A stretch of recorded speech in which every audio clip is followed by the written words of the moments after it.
Hey, how's it going? I'm going to read some cards. That's it. So, well, I guess that's not it. It's not just random. Okay, I had a really nice day today. I got to go spend some time with someone that I haven't gotten to spend much time with for a long time, and I have really missed spending the time. I am super tangled. Maybe now's not the time to deal with that. Okay, anyway, yeah, it was just a nice day. We got to talk a little bit. We didn't have anywhere near enough time. Probably if we got to spend a whole uninterrupted weekend together, there'd still be stuff to say. But that's okay. So, I mean, it was a real bright spot in my life. The news of the world, depending on where you're looking, is like really great or kind of could be better. And here in the United States where I live, the president is really mad at us, especially if we didn't vote for him. And I think the people that did vote for him, maybe some of them still think he likes them, but I think that they're starting to feel he has a real problem with the Democrats. That's what he always says. He blames everything on Democrats. But basically it's just, I think, anyone who doesn't agree with him is going to have a problem with him, I guess. And now that he's got, like, the biggest stick, he's just, wildly swinging. And, I mean, I have a number of views on it. Like, I feel like there's a lot of other people's input involved in what he's doing, but then I also know that there's a foundation. They have that 2025, which I think it's just like an updated version of some really old, like, Birch Country stuff, and that's like early nasty right-wing conservatives in Orange County, California. That's what I call Birch Country. And they're super conservative. And when MAGA came along, I was not at all surprised to learn that it's pretty popular. It's pretty popular there. Yeah, it's like a weird time. I mean, the war stuff is upsetting. The ICE stuff is bewildering and upsetting. The violence and the callousness, I don't know what's going on there exactly. Do I want to know? But largely it's not really touching me. Anyway, there's a lot of, like, feelings in the air, I guess you could say. There's a lot of people that are outraged, on both sides, as they say. But I think it's like the new outrage. Like, maybe they were outraged all along. So I'm sure some of the people that I'm generalizing about are just angry, like, all the time, but that's not true of everyone.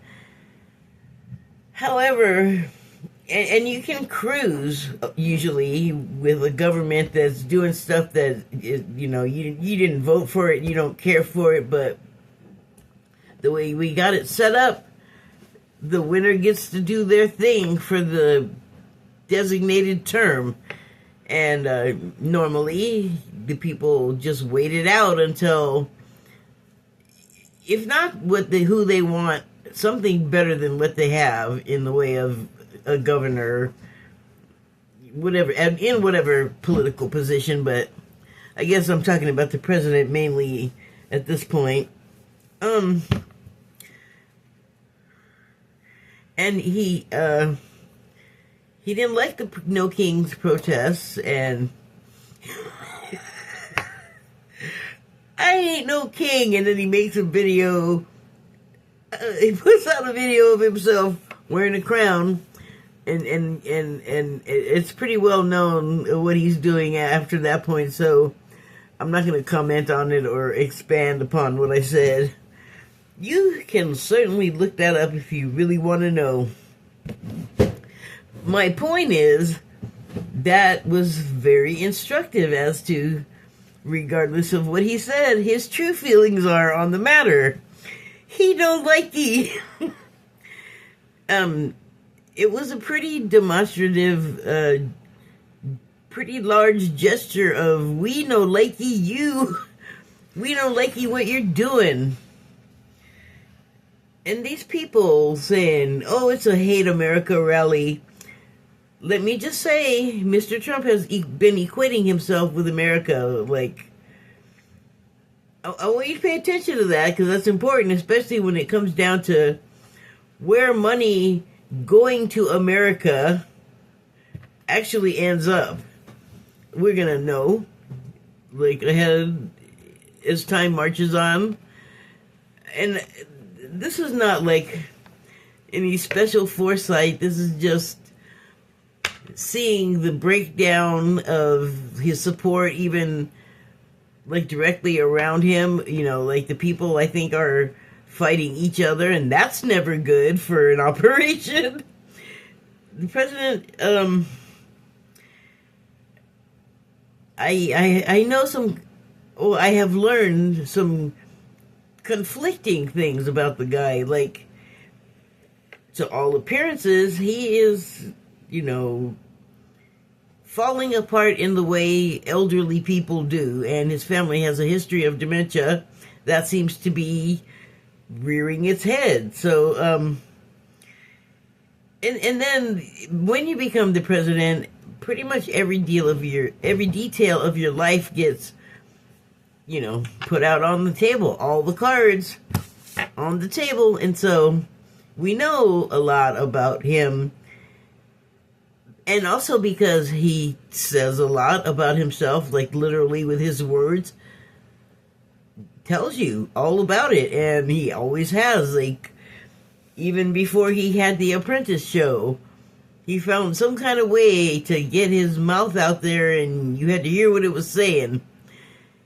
Momentarily, thank God. Now it's now it's a little harder to avoid. It's a little more pervasive. And just that's it.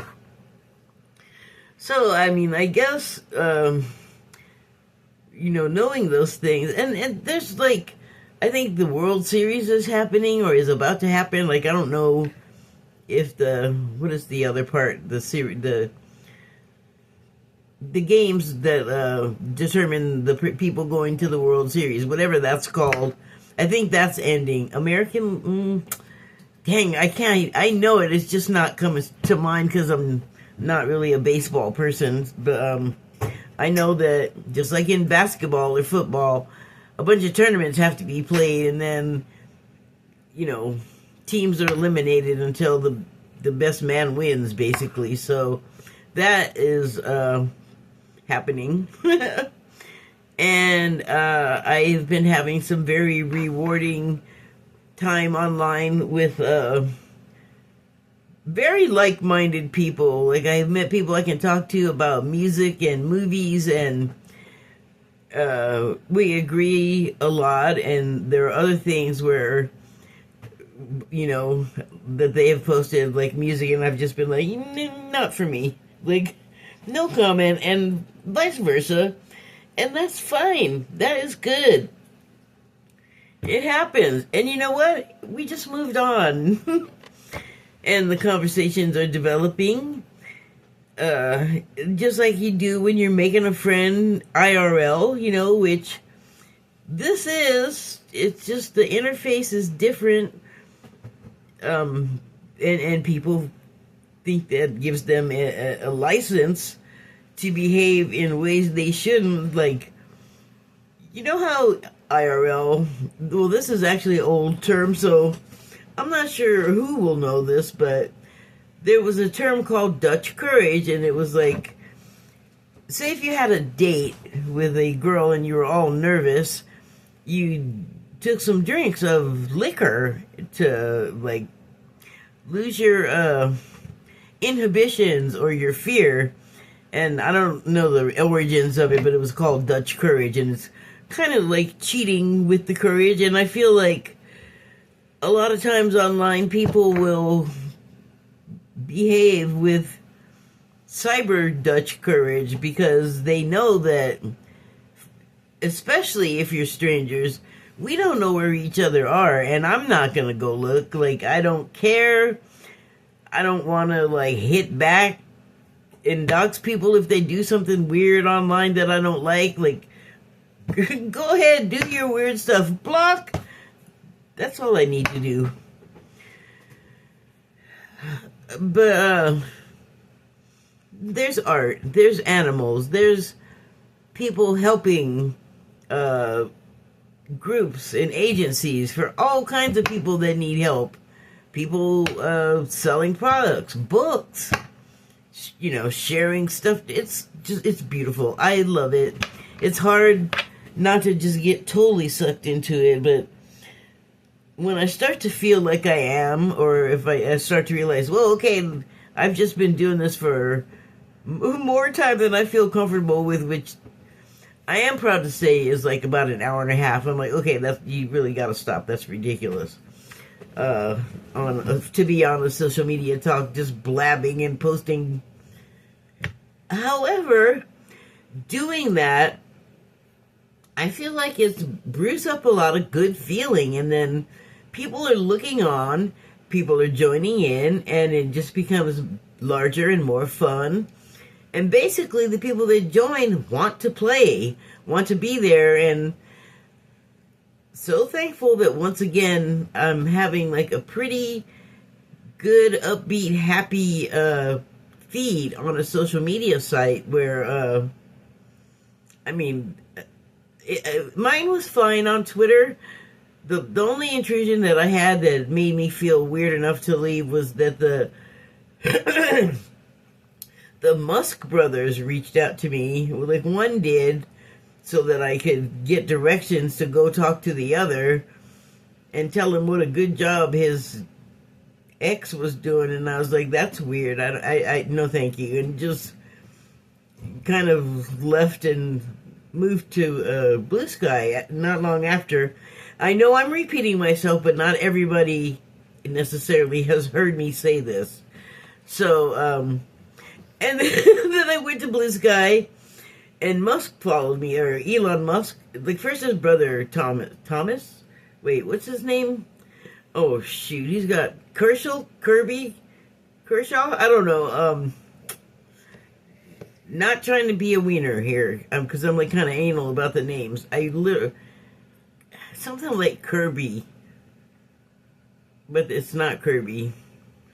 It's unusual. But anyway, he contacted me, and then I basically declined. And so when I moved to Blue Sky, opened it up one day, and I had a new follower, and I was like, no way. But I think it really was him, because he was on there long enough to look at my feed and see that I had finally said just something about, well, I had restricted myself from saying anything about him on X, because that just seemed like inviting trouble. He so micromanages. And I thought I was safe to have a feeling, to express a feeling on this whole other site. And then he was right there, but literally like 20 minutes before he showed up, I had written, because he was doing that Doge thing with the Social Security, which I rely on, by the way. And so I wasn't happy with him, and I think I called Doge douche. That was like the big thing. I'm not like, oh, he's this, he's that, and calling him all kind of name like that. Like, that was it. But, so anyway, he was there, and he was gone. I mean, he was literally there for like 6 seconds, however long it takes to follow and then find something, like about yourself and turn around and leave. Why am I laughing? I don't know. I feel like I got him. Just a little bit, because he kind of has been really destructive. I'm not a fan. So,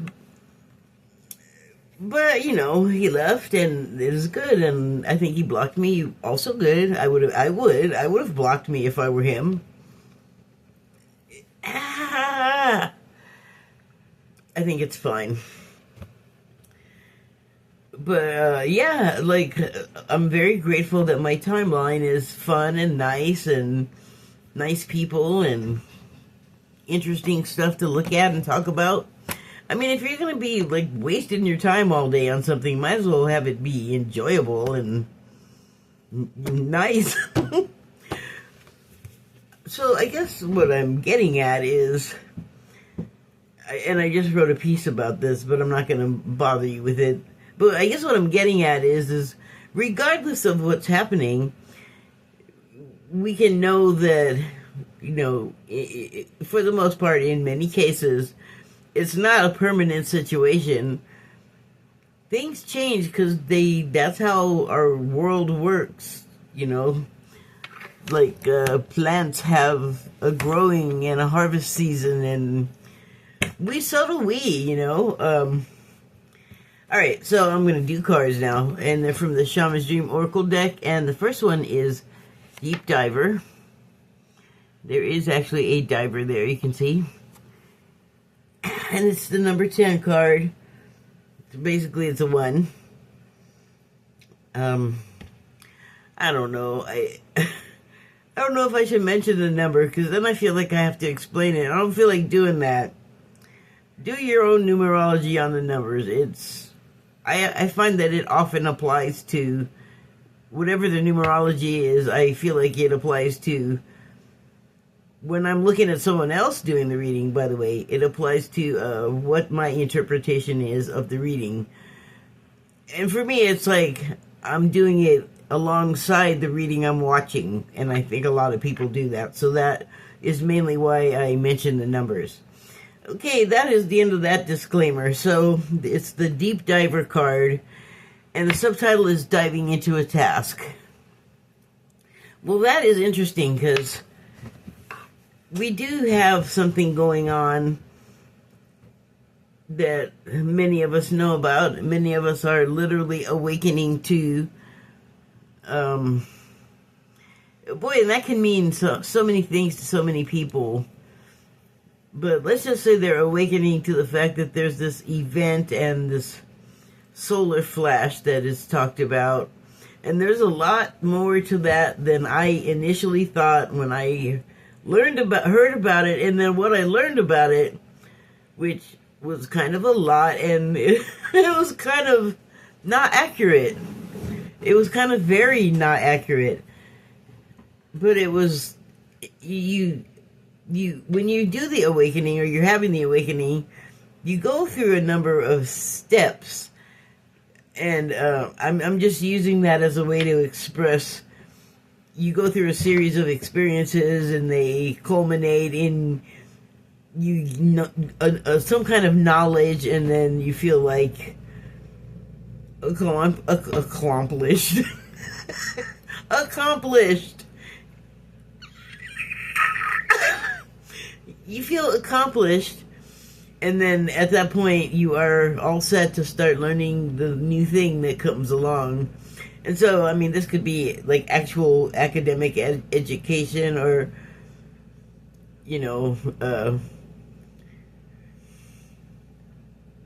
using that as a metaphor for something else you do that you're just not expert automatically at the beginning. Like, there is a learning curve, and that's life. And it's kind of like you can go and study and get some accreditation and degrees and expertise and knowledge, but life is not like good luck. Where is the University of Life? Where is the Life College? I know there's the learning annex. That's not that is not what I mean. There's something that used to exist a long time ago for a long time, and then it became taboo knowledge, and that would be the mystery school. And now it's not so hidden. You can find almost anything you want to know that was taught in those, because there was more than one location online. YouTube has a wealth of information. TikTok has a wealth of information. Facebook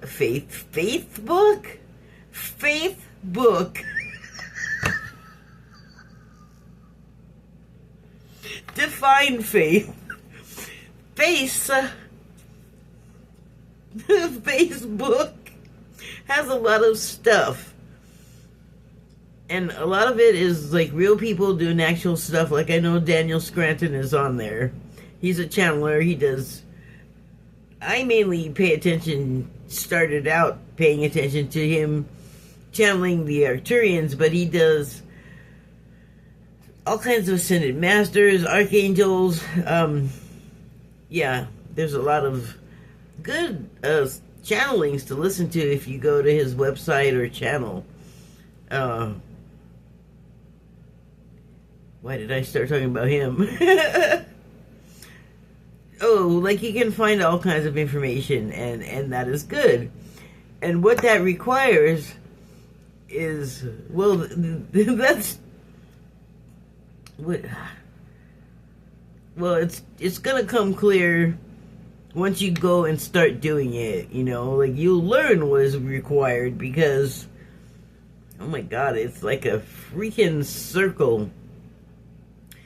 You'll figure it out because you'll know that's what you need. It'll be like what catches your interest, and then whatever like lights your fire, you're gonna keep finding connections from one thing to the next. And once you're like on the path of ascension and you're aware of it, and you know like what you're searching down and trying to figure out, I think you're just gonna find your way to what you need to know, and then the next thing. And that's going to look different to everyone, because people are going to look at different things, because different things will appeal to different people.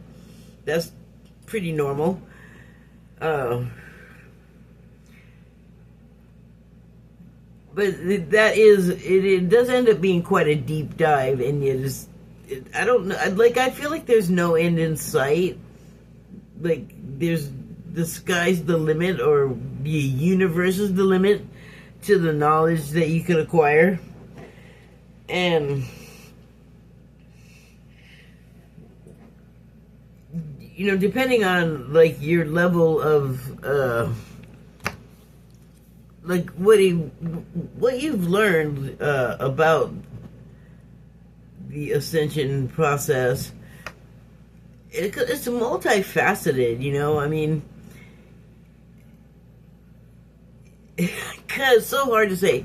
Like, meditation is a big part of it, because that teaches you to quiet your mind. And then if you're a good meditator, you have these things, phones. It's still going. Oh, okay. Yeah, you have them in front of you like all the time, or your television, or your laptop monitor, or you know, whatever.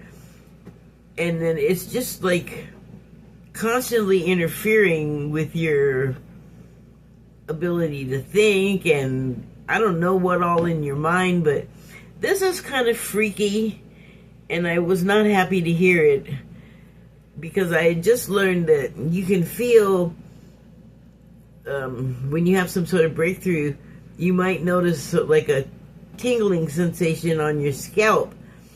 And I know I have thought, oh my gosh, it's like the folds changing the shape in there. Well, here's the thing, and this is real. That can happen. Like the location, or the shape of the like valleys and nooks and crannies that are the shape of your brain, that can change. Like you have some sort of, maybe you have some sort of like major medical incident, and everything that you go through emotionally and physically can change the shape of your brain. Evidently that's real. I actually saw it in like a medical thing I was reading online, and so a medical paper. And so here's what freaks me out though, is a reader that like said that she got a vision of a skull, and it was sort of like I don't know how this would be, because she didn't say, and I didn't get the vision, but she said like the skull was off, as if it like was a cap, like a skull cap, and you could see the brain, and like it was still alive and had blood and was pulsing with pulse. And this is not really funny.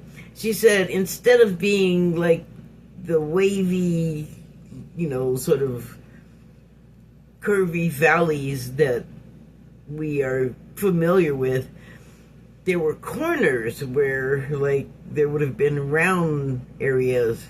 And it is from being around these things all the time, especially the phones, because of the 4 or 5G, whatever. And she says they say it's whatever 5G, but it's actually higher than that. And I can actually believe that. And so it made me sad, because what you may be feeling, I was thinking, oh goody, like I had a breakthrough, and because it was a positive thing to me to like come to the end of a cycle, kind of, and be ready to graduate to the next thing. And you have like the graduation ceremony, and that's your brain doing the shaping, the shape changing. And if that's not what I'm feeling, and I'm feeling the scalp tingling, and I have these dang things around me all the time, and I'm like loath to put them away and take a break from them, it's so hard. Oh my God, that's so terrible. That probably helps the squaring and cornering of your poor brain. So I think about that a lot now, and I do like leave them away from me for more and longer periods of time, because the bigger fast you can do, the better. And because your brain is elastic, I know that it can retain the shape that it had. So I make a conscious thought, effort, feeling, all of it, like whatever I can sort of barrage my brain with, that's me, reverting it to the shape it's supposed to be in, and I don't know, deflecting these G's away. Like, I don't want you doing that to my brain. Get out of here. I'm just gonna do it. I'm just gonna like act like it works. And now I got so sidetracked. But the point is that to be of assistance and help in the event and the shift and the solar flash, I discovered that you go along your way and you start picking up things, and like I said, like I think it just comes naturally. Like what you seek will find you. If you get like from my video, I often will say things, and for me that would be a keyword to search. If you're curious or confused about something I said, I usually say things that will help you find your own way to that, the answer that you might seek or better understand, or and so I feel like that's the deep dive this card is talking about. Because when When you awaken, you start to realize things about yourself and the world that you can no longer go back to your previous understanding of. And I find that very rewarding. Some people find it scary, but I've in the process of awakening, I have learned that there is very little to be afraid of ever. Like, we like to scare ourselves, but we don't really have reason to be afraid. We don't have reason to feel like we don't have enough of something or that we need something. It's kind of that very feeling that prevents what we need and want from making its way to us. Because the source energy that will understand that you need this thing, it'll align itself with your vibration, or you will with the vibration of source energy, and that thing will find its way to you. That's the way that it works. And it took a while for me to understand a few things that I needed to do myself to make sure that it did work. And it's a lot of sort of mental control, and like learning to check your mouth and your mind for like malicious stuff and hateful things. And you know, we get angry sometimes, and rather than getting mad and retaliating and going after people or something like that, you learn to instead examine, well, wait, why is this making me angry? And questions like that, and make it more about, I have learned to make it more about, like, why is this happening? You know, why is this emotion happening? What is at the root of that? Because it's not necessarily that what someone else said or did that's made you mad. Like, they can say and do whatever. It doesn't have to make you mad. Like, you have to look at, like, why is that pissing you off?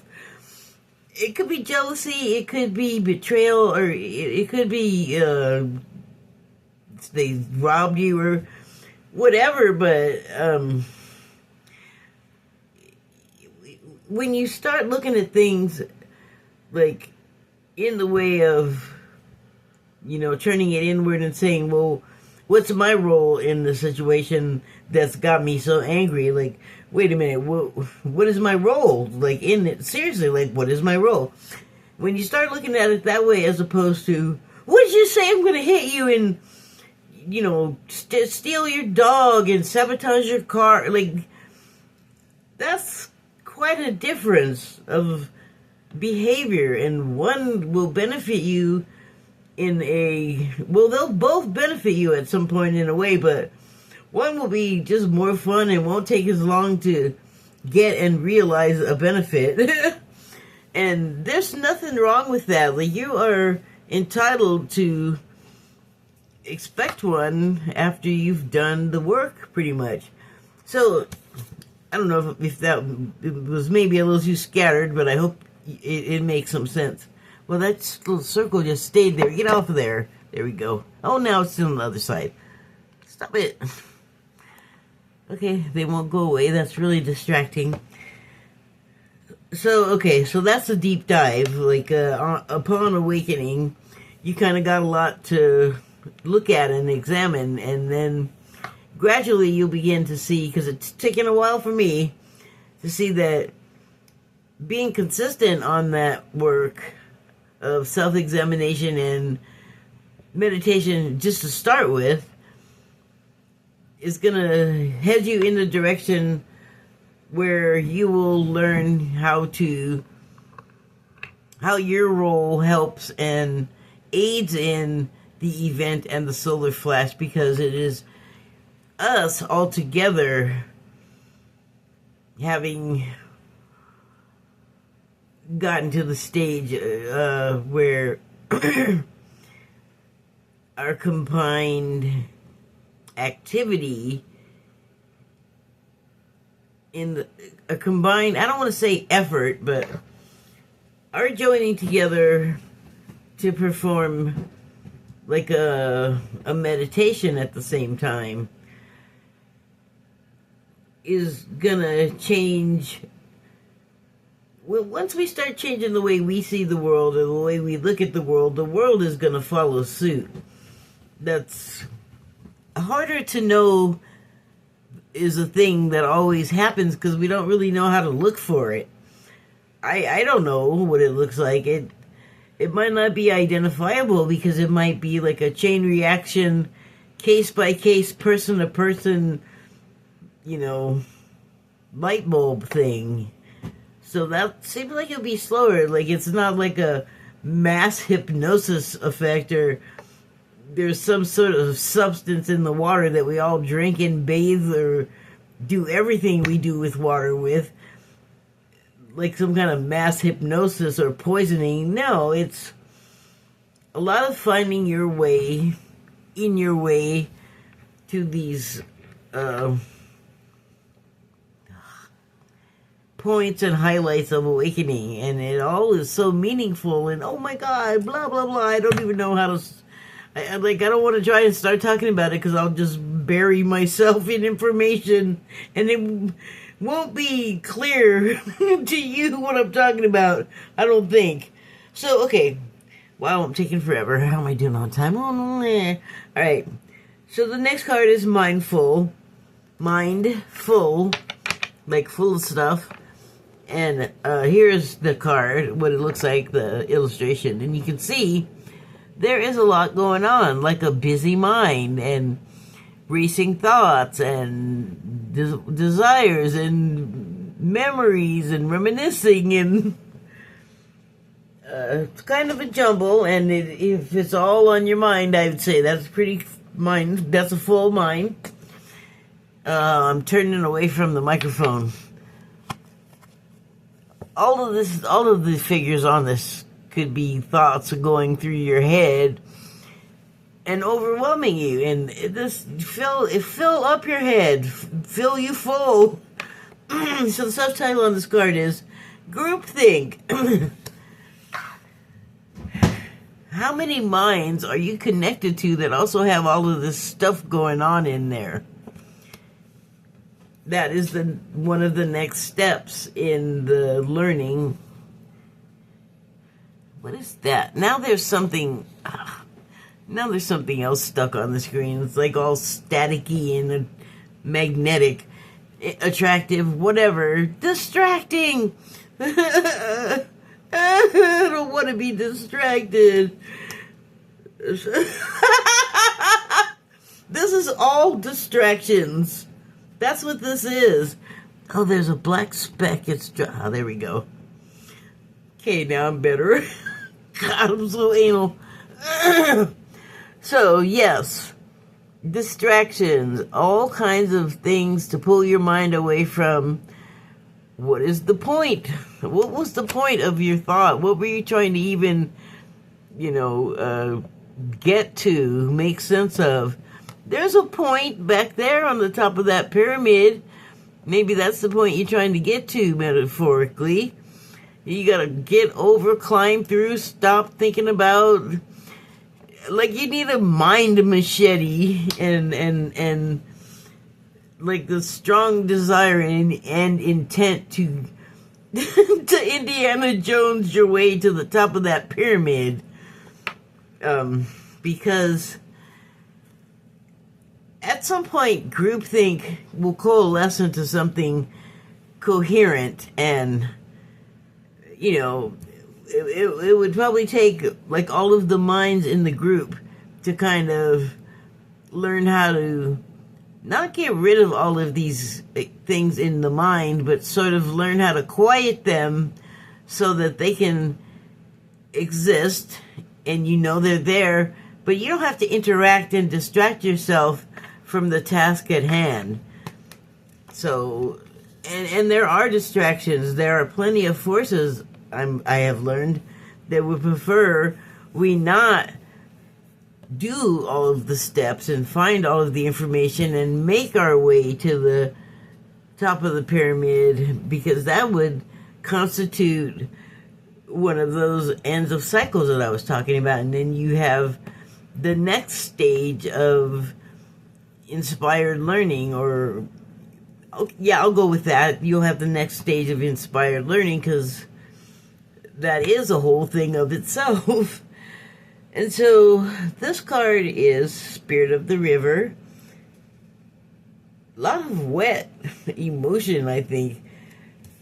Mind racing would be emotional. Like, it would be a portion of it. And so I'm looking at this, just sort of wanting to make a little bit of sense of the picture.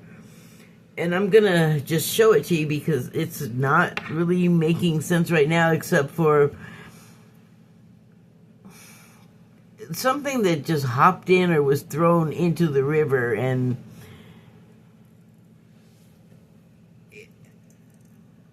I don't know who hasn't done this, but whoever, if you've ever jumped into a pool, like a swimming pool or even a pond, you will know that if you keep your eyes open, you will know that it's a lot of action happening in the water. A lot of air gets dragged in when you jump, so there's bubbles, and then you may expectorate or exhale.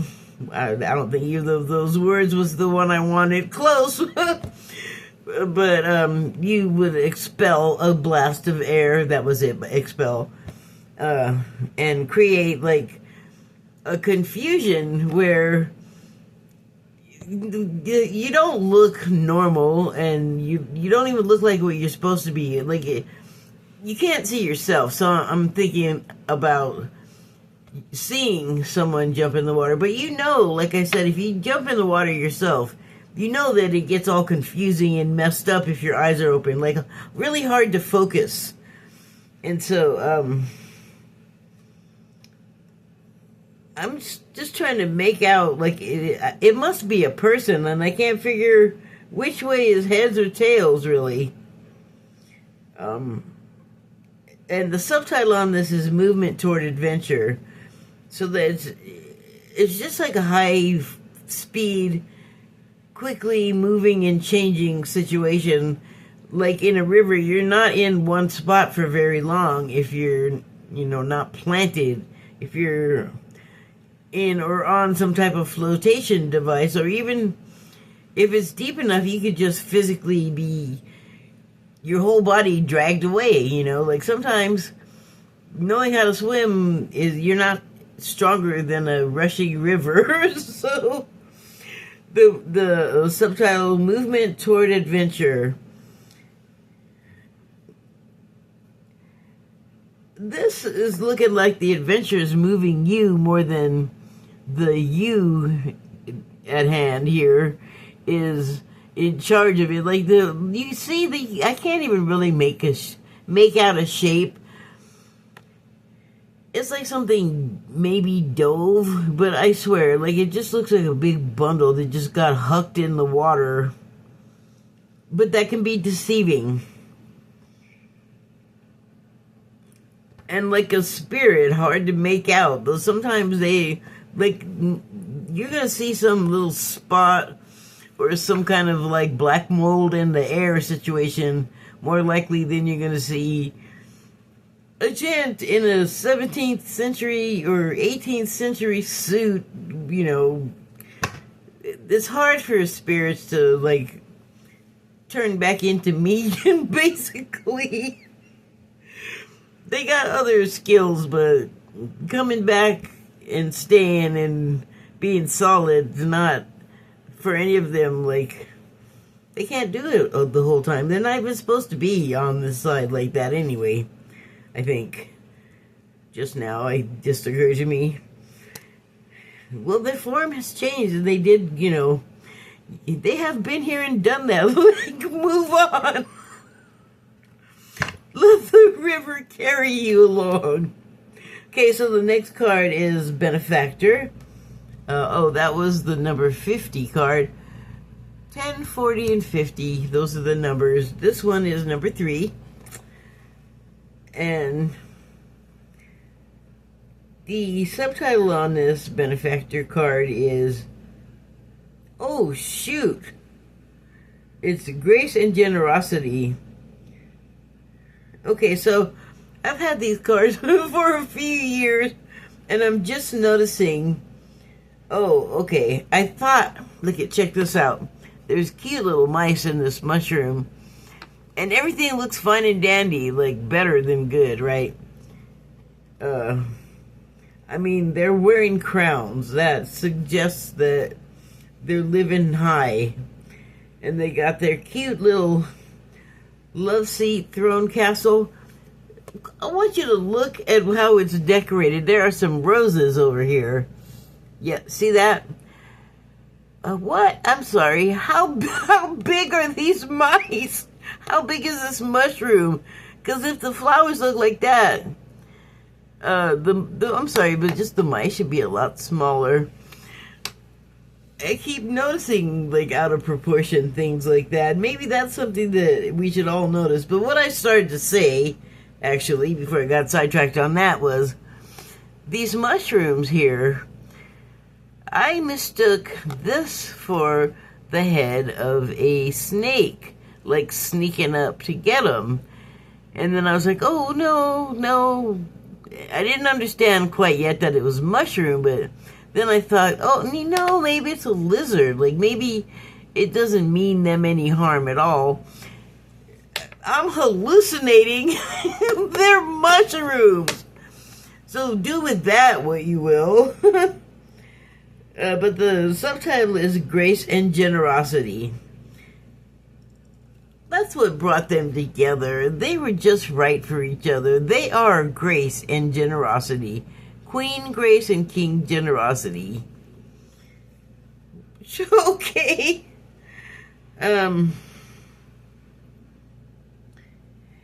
Oh my goodness.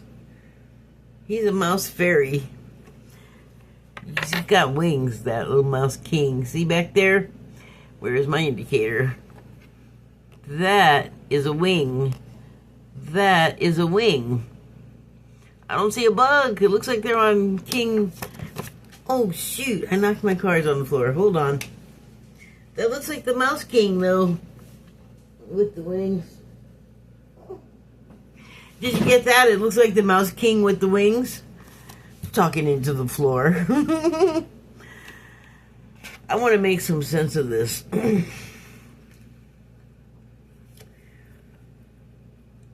I feel like this is a representation of completion and having reached like a life goal, I guess you could say. Like, well, I don't know about that. You can't, I don't want to be, I need to stop being so completely literal. You can become a king, but generally, royalty is hereditary.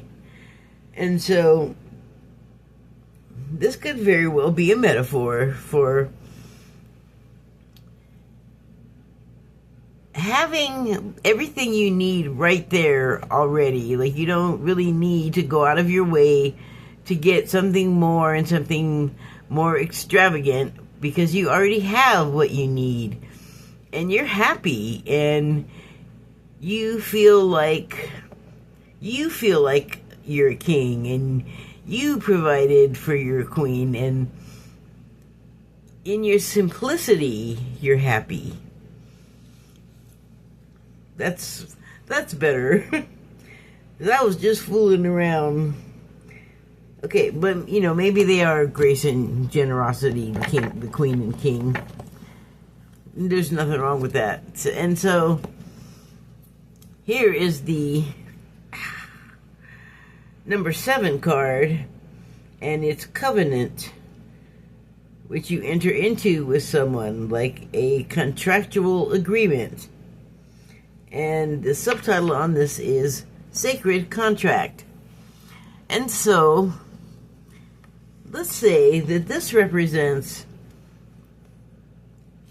maybe coming to the end of your learning about your awakening and all of the crazy and amazing things that you find are just a part of the experience. And that's kind of a recurring theme, that it's a part of it, because everything is a part of everything, pretty much. But you've gone through all the stages and the steps. You've, like, reached completion. You're like the 10 of Cups, and you have everything you need. So you feel confident, and your self-worth is good because you provided it, you did it, and you lack and want for nothing. So that could be materially, or what is the other opposite for that? Well, the opposite of materially. Dang it, you know what I'm trying to say. It's like a state of mind situation. And it's a result because you spent the time and you did the deep diving and you cleared your mind and you learned, possibly this is a lot of what you learned, or you learned from the distractions. It's all of it is a part of it. That's what my point was. And so now you have that much more information that you're sort of equipped with to meet the demands of what your contribution to the shift and the light flash, the solar flash, and all of those momentous things. Like, I don't think I really understood the magnitude of what I was doing and what I have been learning and rediscovering and remembering about myself and everybody else. That is why I say this is so much more exciting than just real life stuff. Like, even with all of the drama going on in, like, the U.S. government and our president nutball just blowing up boats with who investigated, and he comes up, I don't know, I don't want to get stuck in all of that. And there's another step that you would have taken where you just decided not to engage with that because it's not positive, it's not productive. And so you've gone through all the steps and stages and you're learning, and so you, let's say, there's always another level, there's always another grade to pass through. But just for now, we're at a stage where now we understand what we're here for on a level, maybe not entirely, because like I said, there's always more to learn, including about yourself, in this context especially. And so, let's say you graduated the equivalent of Mystery Elementary School. You got the foundations down, you learned how to learn, you have unplugged the things in yourself that apply to this new awakened person's outlook on life and what they would like to accomplish. And maybe you don't know that at first, but it all comes to the solar flash in the event, and that is a product. All of those happening are a product of all of us here together, vibrating at the same time in the same way, and generating a powerful blast of light. Because once you've gone through many graduations and many levels of school, you learn, like I said, so many things. But you learn how to become light, to generate light. And so you're signing a contract and you're agreeing that, like, oh my, you answered the call. That's what the contract is about. you'll probably renew it and modify it. But for now, you have got the contract, you agree, you sign. I don't know, take a week off from school. Thank you and good night.